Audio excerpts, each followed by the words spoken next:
Hi hello ಎಲ್ಲರಿಗೂ ನಮಸ್ಕಾರ. ಸುದ್ದಿಸಾಗರಿ ಚಾನಲ್ಗೆ ಸ್ವಾಗತ. ರಾಮಾಚಾರಿಯ ಇಂದಿನ ಸಂಚಿಕೆಯಲ್ಲಿ ಏನಾಗ್ತಿದೆ ಅಂತ ನೋಡ್ಕೊಂಡು ಬರೋಣ ಬನ್ನಿ. ಅದಕ್ಕೂ ಮೊದಲು ಯಾರೆಲ್ಲ ನನ್ನ ಚಾನಲ್ಗೆ ಸಬ್ಸ್ಕ್ರೈಬ್ ಮಾಡಿಲ್ವೋ ಈ ಕೂಡಲೇ ಸಬ್ಸ್ಕ್ರೈಬ್ ಮಾಡ್ಕೊಳ್ಳಿ. ಈ ಕಡೆ ಚಾರು ಅತ್ತೆ ಮತ್ತು ಅಜ್ಜಿ ಮುಂದೆ ಬಂದು, ನಾನು ತುಂಬ ಚೆನ್ನಾಗಿ ಕಾಣ್ತಿದ್ದೀನಿ ಅಲ್ವಾ ಅತ್ತೆ, ರಾಮಾಚಾರಿ ಖುಷಿನ ನನ್ನ ಕಣ್ಣಾರೆ ನೋಡಿ ನಾನು ಆನಂದ ಪಡಬೇಕು, ಅದಕ್ಕೆ ಈ ಥರ ಅಲಂಕಾರ ಮಾಡ್ಕೊಂಡಿದ್ದೀನಿ. ಇದು ನನ್ನ ರಾಮಾಚಾರಿಗೆ ನಾನು ಕೊಡೋ ಬರ್ತ್ಡೇ ಗಿಫ್ಟ್ ಅತ್ತೆಮ್ಮ. ಅಜ್ಜಿ ಇಲ್ಲೋಡಿ ಅಂತ ಕೈ ತುಂಬ ಬಳೆಗಳು ಹಾಕಿರೋದನ್ನು ತೋರಿಸ್ತಾಳೆ. ಆಗ ಅಜ್ಜಿಗೆ ಮತ್ತು ಜಾನಕಿಗೆ ತುಂಬ ದುಃಖ ಆಗುತ್ತೆ. ಆಗ ಚಾರು ಅಯ್ಯೋ ಮರ್ತೇ ಬಿಟ್ಟೆ ಅಂತ ಹೇಳಿ ಒಳಗಡೆ ಹೋಗ್ತಿರ್ಬೇಕಾದ್ರೆ ಗೋಡೆಗೆ ಕೈ ತಗುಲಿ ಕೈ ಬಳೆಗಳು ಒಡೆದು ಹೋಗುತ್ತೆ. ಅದನ್ನು ನೋಡಿ ಅಜ್ಜಿ ಮತ್ತು ಜಾನಕಿಗೆ ಅಳು ಬರುತ್ತೆ. ಆಗ ಚಾರು ಅಯ್ಯೋ ಅಜ್ಜಿ ಅತ್ತೆ ಯಾಕೆ ಅಳ್ತಿದ್ದೀರಾ, ಬಳೆ ಒಡೆದು ಹೋಯ್ತು ಅಪಶಕುನ ಅಂತನಾ, ಹೆದರ್ಕೋಬೇಡಿ, ನಮ್ಮ ಮನೆಯಲ್ಲಿ ಇನ್ಮೇಲೆ ಯಾವುದೇ ಅಪಶಕುನ ಆಗಲ್ಲ, ಎಲ್ಲ ಒಳ್ಳೆ ಶಕುನನೇ, ಅದು ಗೋಡೆಗೆ ಕೈ ತಗುಲಿ ಬಳೆ ಒಡೆದು ಹೋಯ್ತು ಅಷ್ಟೇ, ಅದಕ್ಕೆ ಯಾಕೆ ಇಷ್ಟು ಟೆನ್ಷನ್ ಆಗ್ತೀರಾ, ಇದೇ ಥರ ಬಳೆಗಳು ತುಂಬ ಇವೆ, ಅದೆಲ್ಲ ರಾಮಾಚಾರಿನೇ ಕೊಡಿಸಿದ್ದು, ಅದನ್ನು ಹೋಗಿ ನಾನು ಹಾಕ್ಕೊಂಡು ಬರ್ತೀನಿ ಅಂತ ಹೇಳಿ ಒಳಗೆ ಹೋಗ್ತಾಳೆ.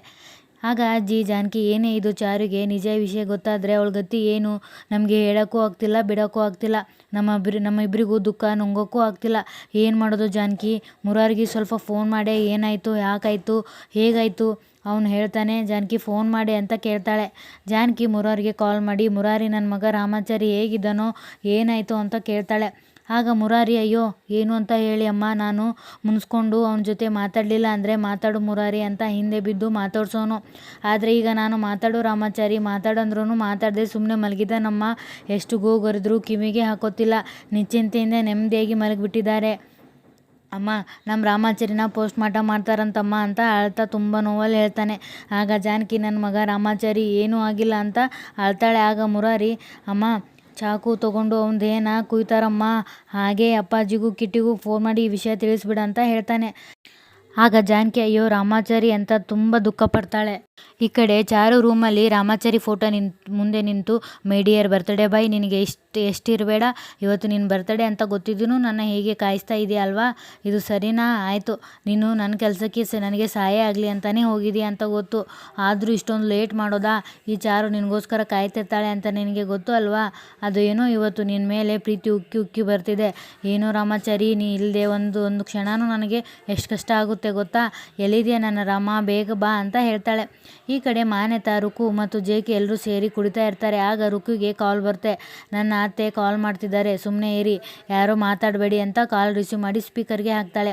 ಹಲೋ ಹೇಳಿ ಅತ್ತೆ ಅಂತ ಹೇಳ್ತಾಳೆ. ಆಗ ಜಾನಕಿ ರುಕು ಕೃಷ್ಣ ಇದ್ದಾನೇನಮ್ಮ ಅಂತ ಕೇಳ್ತಾಳೆ. ಆಗ ರುಕು ಕೃಷ್ಣನ ಅವರಿಲ್ಲ ಅತ್ತೆ, ನಾನು ಆಗ್ಲಿಂದ ಕಾಲ್ ಮಾಡ್ತಾನೆ ಇದ್ದೀನಿ, ಅವರಿಗೆ ಕಾಲೇ ಸಿಗ್ತಾ ಇಲ್ಲ ಅತ್ತೆ, ನಿಮಗೆ ಗೊತ್ತಲ್ವಾ ಅತ್ತೆ, ಅವರು ಟ್ರಿಪ್ಪು ಅಲ್ಲಿ ಇಲ್ಲಿ ಅಂತ ಹೋಗ್ತಾ ಇರ್ತಾರೆ, ಏನು ವಿಷಯ ಅತ್ತೆ ಅಂತ ಕೇಳ್ತಾಳೆ. ಆಗ ಜಾನಕಿ ಅಮ್ಮ ನಮ್ಮ ರಾಮಾಚಾರಿ ಹೋಗ್ಬಿಟ್ಟ ಅಂತ ಹೇಳ್ತಾಳೆ.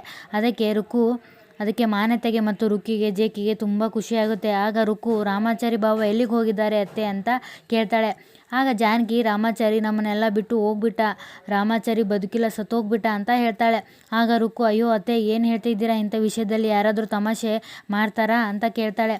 ಆಗ ಜಾನಕಿ ತಮಾಷೆ ಮಾಡ್ತಿಲ್ಲಮ್ಮ, ನಿಜವಾಗ್ಲೂ ಅವನು ನಮ್ಮನ್ನೆಲ್ಲ ಬಿಟ್ಟು ಹೋಗ್ಬಿಟ್ಟ ಅಂತ ಹೇಳ್ತಾಳೆ. ಆಗ ರುಕ್ಕು ಅಯ್ಯೋ ಅತ್ತೆ ನಿಮಗೆ ಯಾರೋ ತಪ್ಪಾಗಿ ಹೇಳಿದ್ದಾರೆ ಅನಿಸುತ್ತೆ, ಹಾಗೆಲ್ಲ ಏನೂ ಆಗಿರಲ್ಲ ಅಂತ ಹೇಳ್ತಾಳೆ. ಆಗ ಜಾನಕಿ ನಮ್ಮ ರಾಮಾಚಾರಿ ಬದುಕಿಲ್ಲ, ಅದು ಏನೋ ಪೋಸ್ಟ್ ಮಾರ್ಟಮ್ ಮಾಡೋಕೆ ಅಂತ ಕರ್ಕೊಂಡು ಹೋಗಿದ್ದಾರಂತೆ, ನಮ್ಮ ಮುರಾರಿ ಹೇಳ್ದ ಅಂತ ಜಾನಕಿ ಹೇಳ್ತಾಳೆ. ಆಗ ರುಕ್ಕು ಅಯ್ಯೋ ಬಾವ ಅತ್ತೆ ಏನು ಹೇಳ್ತಿದ್ದೀರಾ ಅತ್ತೆ, ನೀವು ಹೇಳ್ತಿರೋ ಮಾತು ಕೇಳಿದ್ರೆ ನನ್ನ ಪ್ರಾಣನೇ ಹೋದಾಗಾಗ್ತಿದೆ, ಅಯ್ಯೋ ಬಾವ ಎಂಥ ಕೆಟ್ಟ ಸುದ್ದಿ ಹೇಳಿದ್ರಿ ಅತ್ತೆ ನೀವು, ಅದು ಅವ್ರು ಹುಟ್ಟಿದ್ದು ಹಬ್ಬದ ದಿನನೇ ಅತ್ತೆ, ನಾನು ಈಗಲೇ ಬರ್ತೀನಿ ಅಂತ ಅಳೋ ನಾಟಕ ಮಾಡ್ತಾಳೆ. ಆಮೇಲೆ ಖುಷಿಯಿಂದ ಕುಣಿದಾಡ್ತಾಳೆ. ಅವನ ಸಾವಿನ ಸುದ್ದಿ ಇಲ್ಲಿ ನಮಗೆ ಸವಿ ಸುದ್ದಿ ಅಂತ ಹೇಳಿ ಖುಷಿ ಆಗ್ತಾಳೆ. ಈ ಕಡೆ ಚಾರು ರೂಮಿಂದ ಹೊರಗೆ ಬಂದು ಬಾಗಿಲ ಕಡೆ ನೋಡಿ, ನನಗೆ ಬರ್ತಿರೋ ಸಿಟಿಗೆ ನಾನು ಇಷ್ಟೆಲ್ಲ ಅಲಂಕಾರ ಮಾಡಿಕೊಂಡು ಅವಾಗಿಂದ ರಾಮಾಚಾರಿಗೆ ಕಾಯ್ತಾ ಇದ್ದೀನಿ, ಅವನು ಇನ್ನೂ ಬಂದೇ ಇಲ್ಲ, ಇವತ್ತು ಅವನ ಬರ್ತ್ಡೇ ಅಂತ ಗೊತ್ತು ತಾನೇ, ಬರ್ತಾ ರಾಮಾಚಾರಿ ಜವಾಬ್ದಾರಿನೇ ಇಲ್ಲ, ಫೋನ್ ಮಾಡಿ ಜಗಳ ಮಾಡೋಣ ಅಂದರೆ ಮೊಬೈಲ್ ಬೇರೆ ಮನೇಲಿ ಬಿಟ್ಟು ಹೋಗಿದ್ದಾನೆ, ಅತ್ತೆಮ್ಮ ನಿಮಗೆ ಫೋನ್ ಮಾಡಿದ್ದ ಅಂತ ಹೇಳಿದ್ರಿ ಅಲ್ವಾ, ಏನು ಹೇಳ್ದ ಅಂತ ಕೇಳ್ತಾಳೆ. ಆಗ ಜಾನಕಿ ಅದು ಬರೋದು ಸ್ವಲ್ಪ ತಡವಾಗುತ್ತೆ, ಚಾರುಗೆ ಹೇಳ್ಬಿಡಿ ಅಂತ ಹೇಳ್ದಮ್ಮ ಅಂತ ಹೇಳ್ತಾಳೆ. ಆಗ ಚಾರು ಹೌದಾ, ಎಲ್ಲೇ ಏನೇ ಕೆಲಸ ಇದ್ದು ರಾಮಾಚಾರಿ ನನ್ನ ನೆನೆಸ್ಕೊತಾನೆ, ಅದು ಸರಿ, ರಾಮಾಚಾರಿ ನನಗೆ ಕಾಲ್ ಮಾಡ್ಬೋದಿತ್ತು ಅಲ್ವಾ, ಎಲ್ಲಿ ನನಗೆ ಕಾಲ್ ಮಾಡಿದ್ರೆ ನಾನು ಬೈತೀನಿ ಅಂತ ನಿಮಗೆ ಕಾಲ್ ಮಾಡಿರ್ತಾನೆ ಕಳ್ಳ, ಅವನು ಮನೆಗೆ ಬಂದಮೇಲೆ ಅವನಿಗೆ ಸರಿಯಾಗಿ ಶಿಕ್ಷೆ ಕೊಡ್ತೀನಿ, ನೀವು ಯಾರೂ ತಡಿಬೇಡಿ ನನ್ನ ಅಂತ ಹೇಳಿ ಹೋಗ್ತಾಳೆ. ಆಗ ಜಾನಕಿ ನೀ ಏನಮ್ಮ ಶಿಕ್ಷೆ ಕೊಡೋದು, ಆ ಭಗವಂತನೇ ಅವನಿಗೆ ಶಿಕ್ಷೆ ಕೊಟ್ಟಿದ್ದಾನೆ ಅಂತ ಹೇಳ್ತಾಳೆ. ಈ ಕಡೆ ಮಾನ್ಯತಾ ಮತ್ತು ರುಕು ಖುಷಿಯಿಂದ ಇರಬೇಕಾದ್ರೆ ಜೆ.ಕೆ ಹೇಳ್ತಾನೆ, ಅಲ್ಲ ನೀವು ಯಾಕೆ ಇಷ್ಟು ಖುಷಿಯಾಗಿದ್ದೀರಾ? ಪೋಸ್ಟ್ ಮಾರ್ಟಮ್ ಅಂದರೆ ಏನು ಅಂದ್ಕೊಂಡಿದ್ದೀರಾ? ಅದರಲ್ಲಿ ರಾಮಾಚಾರಿ ಹೇಗೆ ಸತ್ತ, ಅವನ ದೇಹದ ಮೇಲೆ ಯಾರ್ಯಾರು ಫಿಂಗರ್ ಪ್ರಿಂಟ್ ಇದೆ ಎಲ್ಲ ಚೆಕ್ ಮಾಡ್ತಾರೆ. ಅವನ ಮನೆಯಿಂದ ಹೊರಗೆ ಹೋಗ್ಬೇಕಾದ್ರೆ ಅವನ ಜೊತೆ ಯಾರು ಹೋದ್ರು ಅಂತೆಲ್ಲ ಚೆಕ್ ಮಾಡ್ತಾರೆ. ಆ ರಾಜಿ ಸಿಕ್ಕಾಕೋತಾಳೆ, ನಿಮ್ಮ ಹೆಸರು ಹೇಳ್ತಾಳೆ ಅಂತ ಹೇಳ್ತಾನೆ. ಆಗ ರುಕ್ಕು ಮಾನ್ಯತೆಗೆ ಗಾಬರಿ ಆಗುತ್ತೆ. ಈ ಕಡೆ ಅಜ್ಜಿ ಜಾನಕಿಗೆ ಕೇಳ್ತಾಳೆ, ಎಲ್ರಿಗೂ ವಿಷಯ ಹೇಳ್ದ ಅಂತ ಕೇಳ್ತಾಳೆ. ಹ್ಞೂ ಅತ್ತೆ, ಎಲ್ರಿಗೂ ಹೇಳ್ದೆ, ಇವರಿಗೂ ಬೇಗ ಮನೆಗೆ ಬನ್ನಿ ಅಂತ ಹೇಳಿದ್ದೀನಿ. ರಾಮಾಚಾರಿ ಸತ್ತೋಗಿದ್ದಾನೆ ಅಂತ ಹೇಳಿಲ್ಲ, ಹೇಳಿದರೆ ಅವರಿಗೆ ಏನಾಗುತ್ತೆ ಅಂತ ಭಯ ಅತ್ತೆ ಅಂತ ಹೇಳಬೇಕಾದ್ರೆ ಚಾರು ಬಂದು, ಅತ್ತೆಮ್ಮ ಏನು ಹೇಳಿದ್ರಿ ಅತ್ತೆಮ್ಮ, ನೀವು ಇನ್ನೂ ಸ್ವಲ್ಪ ಹೊತ್ತಲ್ಲಿ ರಾಮಾಚಾರಿ ಮನೆಗೆ ಬರ್ತಾನಂತ ಹೇಳಿದ್ರಿ ಅಲ್ವಾ? ಇಷ್ಟೊತ್ತಾದರೂ ಬಂದಿಲ್ಲ. ನನಗೆ ತುಂಬ ಸುಸ್ತಾಗ್ತಿದೆ. ಮಲಗಿದ್ರೆ ರಾಮಾಚಾರಿ ಬಂದಿದ್ದು ನನಗೆ ಗೊತ್ತಾಗಲ್ಲ.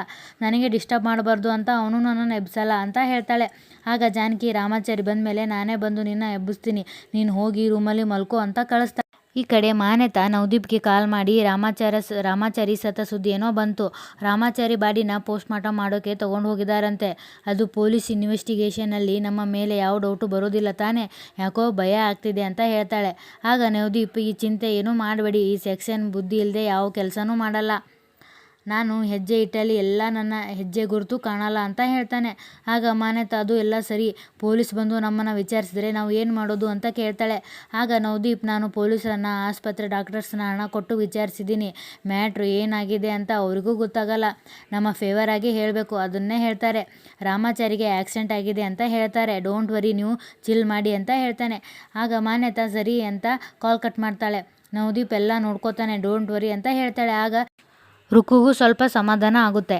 ಈ ಕಡೆ ಚಾರು ರೂಮಲ್ಲಿ ಮಲಗಿರ್ತಾಳೆ. ಬೆಳಗ್ಗೆ ಆಗಿರುತ್ತೆ. ಚಾರುಗೆ ಎಚ್ಚರ ಆಗಿ, ಏನಿದು ಇಷ್ಟೊಂದು ಬೆಳಕು ಬರ್ತಾ ಇದೆ, ಇಷ್ಟು ಬೇಗ ಬೆಳಕಾಯ್ತಾ? ಅಯ್ಯಯ್ಯೋ, ರಾತ್ರಿ ಮಲಗಿದ್ದೋಳು ಹಾಗೆ ಮಲಗಿಬಿಟ್ಟಿದ್ದೀನಿ ಅನಿಸುತ್ತೆ ಅಂತ, ಎಂಥ ಕೆಲಸ ಆಗೋಯ್ತು ಅಂತ ಎದ್ದು ಹೊರಗೆ ಬರ್ತಾಳೆ. ಅತ್ತೆಮ್ಮ, ಯಾಕೆ ನನ್ನನ್ನು ಎಬ್ಬಿಸ್ಲಿಲ್ಲ? ರಾಮಾಚಾರಿ ಬಂದರೆ ನನ್ನ ಏಳಿಸಿ ಅಂತ ಹೇಳಿಲ್ವಾ? ಅಜ್ಜಿ, ಅತ್ತೆಮ್ಮ ಯಾಕೆ ಹೀಗೆ ಕೂತಿದ್ದೀರಾ? ರಾಮಾಚಾರಿ ಎಲ್ಲಿ ಕಾಣಿಸ್ತಾನೆ ಇಲ್ಲ? ರಾಮಾಚಾರಿ ರಾಮಾಚಾರಿ ಅಂತ ಕೂಗ್ತಾಳೆ. ಆಗ ಜಾನಕಿ, ರಾಮಾಚಾರಿನ ಕರ್ಕೊಂಡು ಬರೋಕ್ಕೆ ಮುರಾರಿ ಹೋಗಿದ್ದಾನಮ್ಮ ಅಂತ ಹೇಳ್ತಾಳೆ. ಆಗ ಚಾರು, ಏನು ಮುರಾರಿ ಹೋಗಿದ್ನಾ, ಯಾಕೆ ಅಂತ ಕೇಳ್ತಾಳೆ. ಆಗ ಅಜ್ಜಿ, ಅವನೇ ಅಲ್ವಾ ಅಮ್ಮ ಕರ್ಕೊಂಡು ಬರೋಕ್ಕೆ ಹೋಗಿದ್ದಾನೆ ಅಂತ ಹೇಳ್ತಾಳೆ. ಆಗ ಚಾರು, ಅಜ್ಜಿ ಇಲ್ಲಿ ನೋಡಿ, ರಾಮಾಚಾರಿಗೆ ಇಷ್ಟ ಅಂತ ತಲೆ ತುಂಬ ಹೂ ಮುಡ್ಕೊಂಡಿದ್ದೆ, ಹೂವೆಲ್ಲ ಬಾಡಿ ಹೋಗಿದೆ. ಈ ಸೀರೆ, ಈ ಹೂವು, ಈ ಬಳೆ ಅವನಿಗೆ ಇಷ್ಟ ಅಂತಾನೆ ಹಾಕ್ಕೊಂಡಿದ್ದೆ.